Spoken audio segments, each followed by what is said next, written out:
In a world of abundance and want, there are those who have and those who do not. But in times of crisis, those who can lend a hand often do. Whether it's natural disasters such as the 2023 earthquake in Morocco, which produced an 800% rise in donations within the country, or conflict that also saw a rise in aid to countries such as Ukraine, or whether it's down to a deterioration of social safety nets as a result of policies or pandemics, many step in where the state has floundered.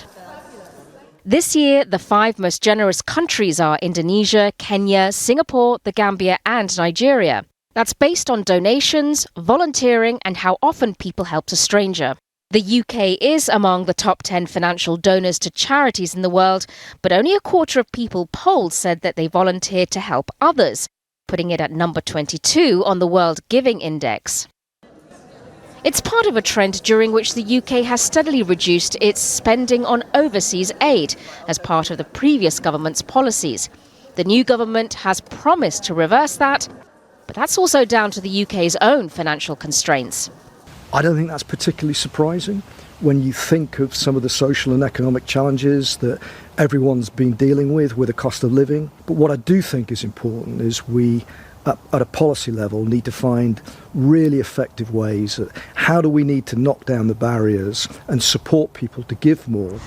While the fall in the UK's generosity may reflect a relative pattern of economic decline, there's still a sense that contributing time or money to a charity is very much part of being in a society, especially when there's a local need.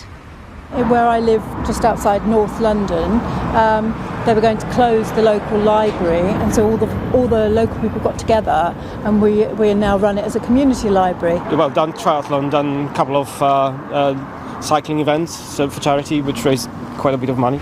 I'm actually a trustee for a charity which helps restore exercise to women, vulnerable women, and women with multiple disadvantages.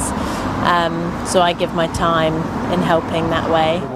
While the index reflects also the increasing soft power of nations growing wealth such as China, there is also a need for most people to give back to those who need it most for the greater good.